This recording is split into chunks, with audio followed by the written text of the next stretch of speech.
The 2015 Equity Leaders Program scholars admitted to leading universities abroad had a rare opportunity to visit Statehouse ahead of their departure to begin their undergraduate studies in August.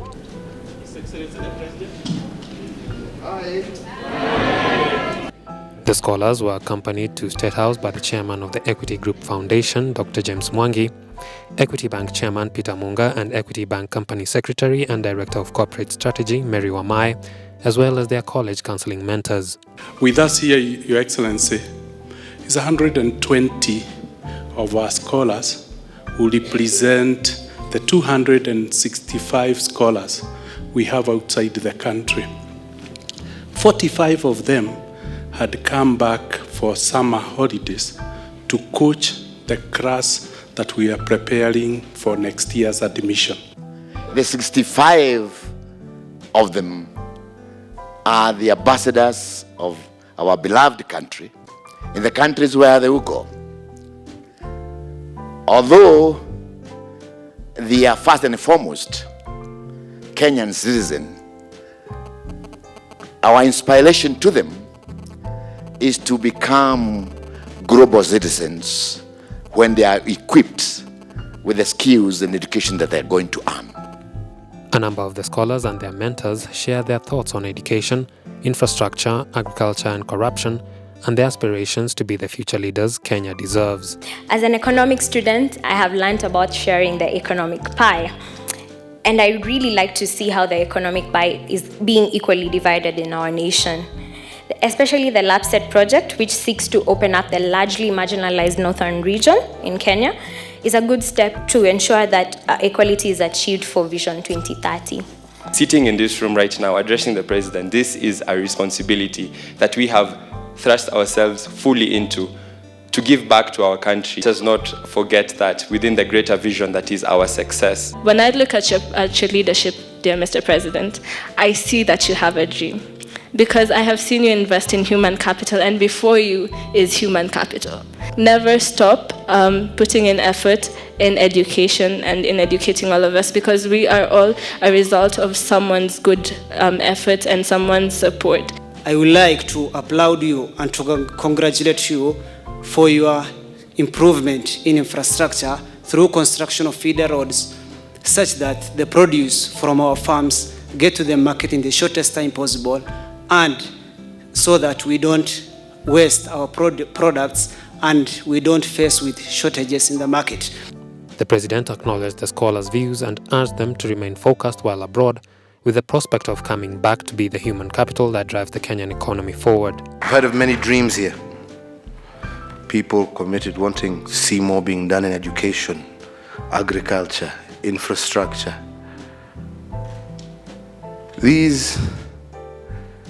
To get to hear young people talk about these critical things that affect, that change people's life, health, is amazing. But you must remain rooted in those ideals that have made you get to where you are now. Don't be derailed. Keep your eye on that ball and bring us back success. The president lauded Equity Bank for the initiative to airlift the most gifted minds to leading universities in the world, encouraging the scholars to fervently absorb the intellectual knowledge for application back in Kenya.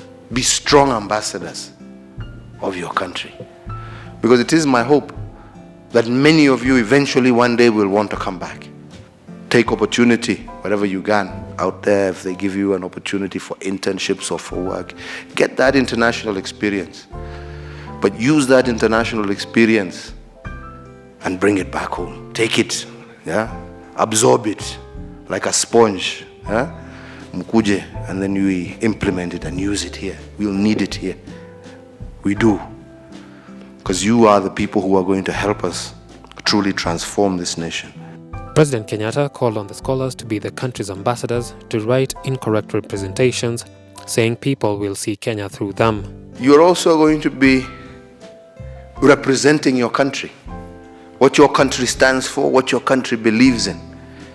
So your success equally is Kenya's success. People will see Kenya through you. How you conduct yourself, how you behave yourself, what you do will be a reflection also of what your country is. As our ambassadors, if you see things that are not representing your country properly. Don't fear putting the record straight. We're hard workers. We're a country of entrepreneurs. We're a country of doctors. We're a country that is working and striving for modern infrastructure. We're a country of heroes and great minds and great thinkers. The head of state commended the scholars for their academic achievements thus far, saying the generation will drive Africa to greatness. It is our ability to invest in our young people. That is the greatest resource that this continent has. And as you look at it, and you will see, across the globe, the world is aging. Africa each day is growing younger and younger. Stop listening to that issue of always being told, we have a youth bulge, that is a recipe for disaster. Because we know that there is great potential. It is not a bulge, it is actually a hotbed of opportunity for this continent. The scholars were encouraged to intern in government during their summer holidays to get a feel of how a country is run. We will continue to do everything that we can to support you.